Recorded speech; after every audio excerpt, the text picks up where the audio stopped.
Bonjour, alors je m'appelle Charlène Tonnet, je suis actuellement étudiante en première année de microtechnique à l'HEIG d'Yverdon, donc l'école d'ingénieurs.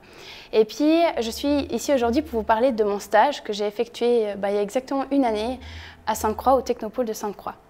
Donc juste avant de vous expliquer un petit peu en quoi il consistait, mon parcours, donc de base je n'ai pas fait d'études techniques ou quoi que ce soit, je viens du gymnase en voie maturité. Et puis ensuite, j'ai fait enseignante, en papier d'enseignante en voie primaire, avant de faire une reconversion professionnelle dans le monde de l'ingénierie. Cette reconversion, je l'ai faite durant une année, c'est une année passerelle qu'on appelle l'APFI. Donc cette année, en fait, elle est exclusivement réservée aux femmes. Et puis, c'est une année en fait, qui va être découpée en deux. On va avoir une première partie d'un semestre où on va avoir uniquement des cours, tout ce qui est maths, physique, électricité, toutes les bases en fait, de l'ingénierie. Et puis un deuxième semestre où on va faire un stage dans le milieu dans lequel on aimerait ensuite aller en bachelor. Donc me concernant, c'était la microtechnique. Alors, concernant le stage en soi, j'ai travaillé particulièrement dans deux domaines. Le premier domaine, c'était tout ce qui est technologie additive. Alors, pour l'impression 3D, en fait, ça consiste dans un premier temps à construire la pièce en 3 dimensions directement sur un logiciel de CAO. Et puis, une fois qu'on l'a construite, on va la préparer pour pouvoir l'imprimer dans la machine. La machine, on va aussi la préparer avec toutes les matières premières dont on a besoin. Ensuite vient l'impression, et puis il faut savoir que la pièce, quand elle ressort pas toute belle, toute propre. Il faut un travail à la main pour pouvoir la nettoyer et puis la finaliser. Donc voilà en quoi ça consiste en gros. Comme exemple de petits projets que j'ai menés dans ce domaine-là, on m'a demandé en fait de réaliser un moule pour une plaque de chocolat. Alors le moule de base avait des petits soucis parce que ça crée des trous en fait dans le chocolat et on avait un mauvais aspect final. Du coup le but c'était vraiment de prendre depuis zéro la plaque de chocolat, de la construire sur le logiciel et puis pouvoir l'imprimer. Et après j'ai eu la chance d'aller dans une école professionnelle pour pouvoir créer les moules et puis simplement mouler le chocolat. Donc vraiment j'ai pu voir en fait de A à Z tout le projet depuis le début jusqu'à sa finalisation. J'ai travaillé sinon dans un deuxième domaine qui est tout ce qui est dans le scanner.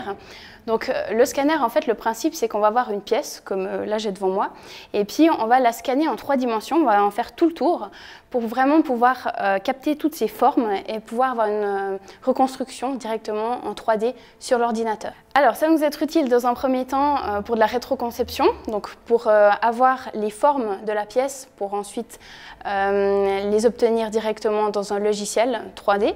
Et puis dans un deuxième temps, ça va nous être utile pour le contrôle de qualité de la pièce. Donc comme exemple de petits projets que j'ai menés, Eversys m'a demandé de scanner en fait des tôles pour des machines à café.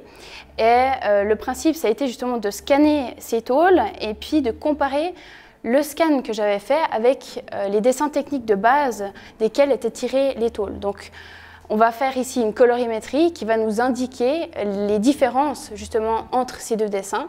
Et puis, selon le travail de précision qu'on a besoin, on va savoir si la pièce est conforme ou non à nos attentes. Alors, au niveau de mes acquis, j'en ai eu énormément grâce à ce stage.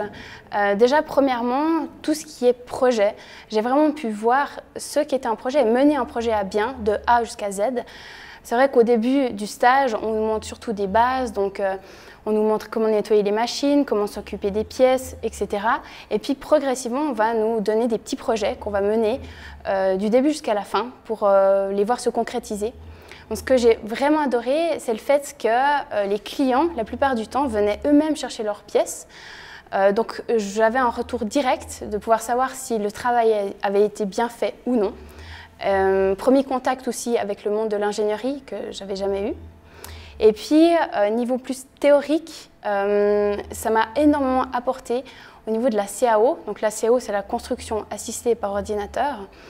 Vu que je n'avais pas fait d'études techniques avant, c'est vrai que tout ce qui était vision dans l'espace, construction dans l'espace, je voyais les pièces séparément, mais je ne les voyais pas forcément les unes par rapport aux autres. Donc j'ai vraiment appris à créer des ensembles de pièces pour pouvoir ensuite en comprendre le fonctionnement. Et sinon, je remercie toute l'équipe de vraiment m'avoir très bien accueilli, très bien intégré. L'équipe a toujours été très ouverte à toutes mes questions, toutes mes demandes. J'ai eu énormément d'apprentissage durant ce stage et je les en remercierai jamais. Donc j'encourage tout le monde, filles comme garçons, à se lancer dans les études d'ingénierie.